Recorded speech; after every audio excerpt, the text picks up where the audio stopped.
Come on in. Hi, Dr. So. Hi, please come in. Where's Dr. So? Hi. Oh, here he is. Oh, There's Dr. So. Mrs. Dr. So. Is Robin So's there? What's the baby's name? This is Hannah. Hannah.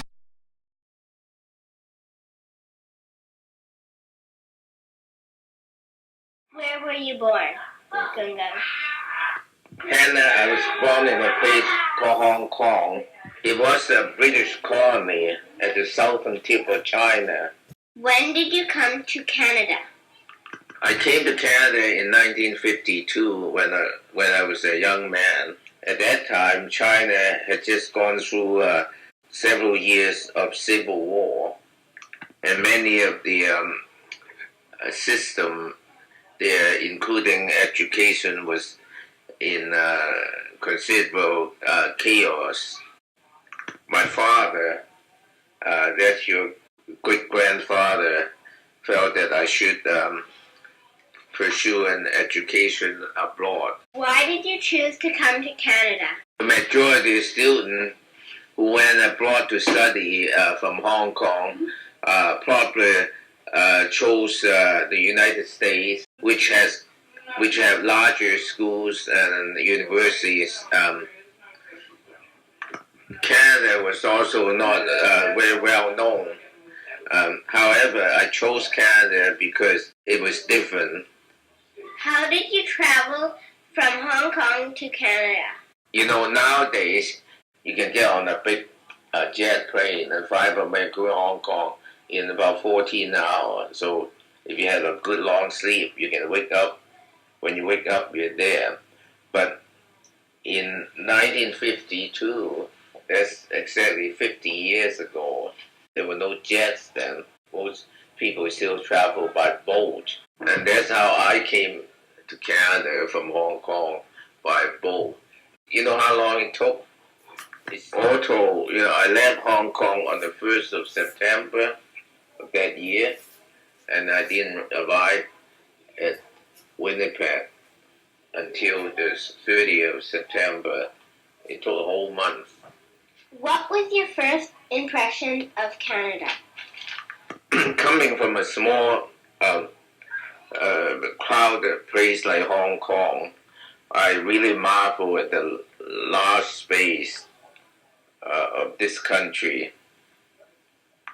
I was also tremendously impressed with the beauty of the trees, mountains, and forests. The beauty and majesty of the Canadian Rocky Mountains was just something out of this world, and certainly undescribable to me. It etched deeply, deeply into my mind and my consciousness for a long time. The vastness of the Canadian prairies, miles and miles after miles of empty space and wheat field, is something that I had never seen before. Canada is also a land of great contrast. I always remember the day, September 30th, 1952, when I arrived at Winnipeg. The temperature was 100 degrees Fahrenheit or 37.7 degrees Celsius. Yet when I woke up the next morning, it was snowing outside of the window, and the ground was completely blanket with whiteness. For a person who had never seen snow before, this was difficult for me to believe that it could happen.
What was the song you wanted to tell me about? September song, but it's a long, long time from May to December, and the days grow short when you reach September, for the days dwindle down to a precious few. September, November, and these few precious days I spend with you. These precious days I spend with you. Oh, it's a long, long while from May to December, but the days grow short when you reach September,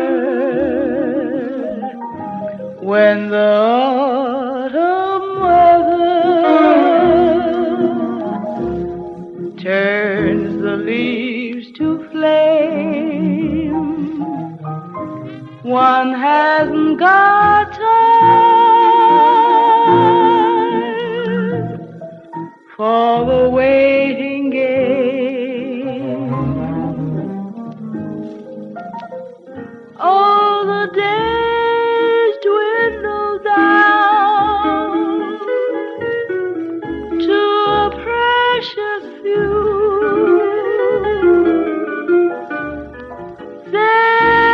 September, November,